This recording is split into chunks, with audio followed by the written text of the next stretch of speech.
Welcome to Crash Command Games. Zach here. Checking in with that last podcast that I did. These are going to be some of those companion videos that I said I would be doing to follow along with those and guide people over to the podcast. So in the last episode, we talked about what I believe is the best way to get into the game, and it was the most extreme way, draft, right? What does that mean? Why do I think that's the best way to get into the game? I mean, I feel like every player that's going to be migrating to Flesh and Blood from any game, any draftable game anyway, will know what draft is. You'll have some basic concepts, core things. I go over things you need to be looking for inside of that podcast episode, the hero's journey, right? So what I really wanted to go over here was why do I think that's the best way to get into the game? I see a lot of people putting up content left and right about now's the best time to get in. True. True. How to get into Flesh and Blood, and they are still recommending those blitz decks, and I just don't want a new player to get into the game and go and find a hero they love the look of, because Viscera, let's face it, right? If you play games, there's a high percentage chance you like edgelords. Viscera and Chain appeal to many. They appeal to many people. God, I think half the people who started playing around me started playing with Chain or Viscera, and it's just they're not legal in Blitz. They're not legal for all that kind of gameplay you're going to be doing. You can pick them up and you can learn the game on them, but I want to take people from a banned hero that they're going to fall in love with because they have really good play patterns and they're really fun, and get them onto something they can play in tournaments and will have more longevity with, right? So what do I think are the best formats to be playing? So I've obviously said draft and sealed, right?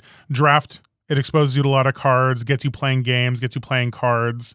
Obviously ban lists aren't really a thing except for whatever you pull out of the token slot, but sealed also helps you build a collection, still exposes you to a lot of cards, and you can collaborate with people in local sealeds if you'd like. Why don't I think that Blitz events are the way to go?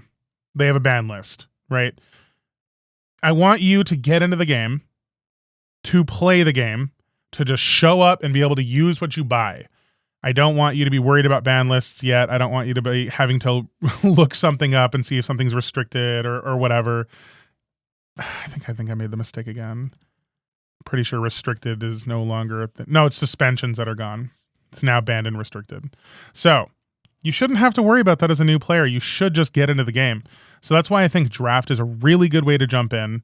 It may not always be your thing, but to jump into this specific game, it's a lot like a fighting game. You know, you got to pick a character, you got to stick with it.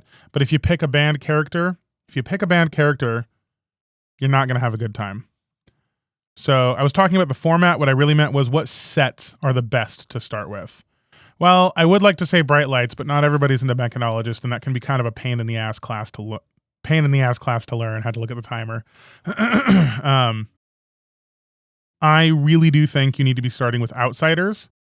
If you're going to draft or sealed and you have people who are willing to do that with you at your local meta, Outsiders is one of the best draft experiences I've ever had. A few of my beginning videos are about how to draft Outsiders, what to be looking for. In my box openings, I like to kind of go over draft picks, what I'd be looking at to give more value than just opening a box. Opening a box is boring as hell. Like, who cares what I open? I'm probably going to sell it anyway. Nobody cares.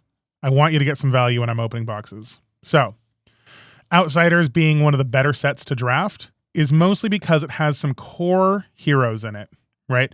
It has Katsu, it has Benji, and it even has, well, I would say Azalea is core, but she's kind of hard. She's a little harder to understand the mechanics of, but you can jump into Rangers in that set too. So there's a good variety of complicated heroes, easy aggro heroes, and then you have your good mid-range heroes, the Assassins. They teach you how to be patient as long as you can learn that lesson during the game. But there's 6 heroes to choose from. All of them are really good baseline classes. The Rangers are a little bit more complicated, and you can grow into that. You can grow into the more complicated heroes.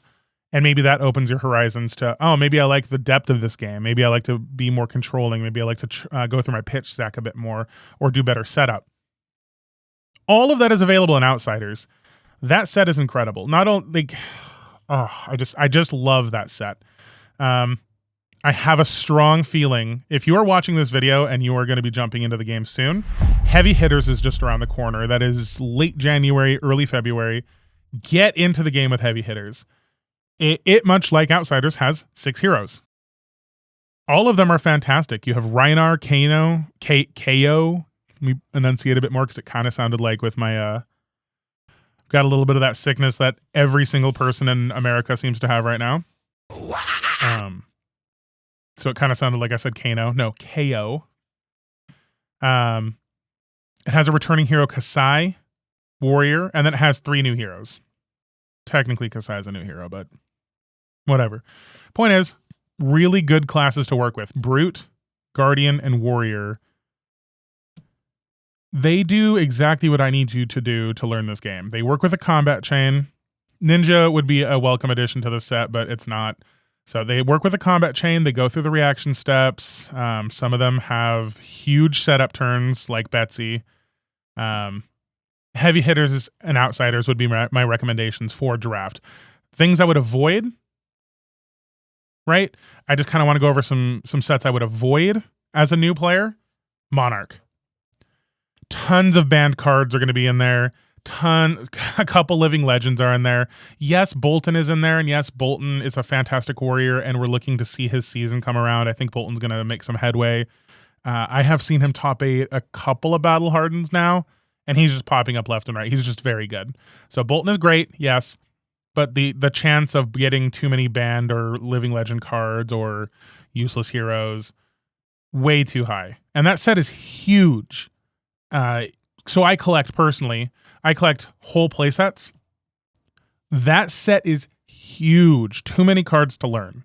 Far too many cards to learn. Yes, it's an older set. Yes, it'll probably someday be collectible, even though I view it as the fallen empires of Flesh and Blood.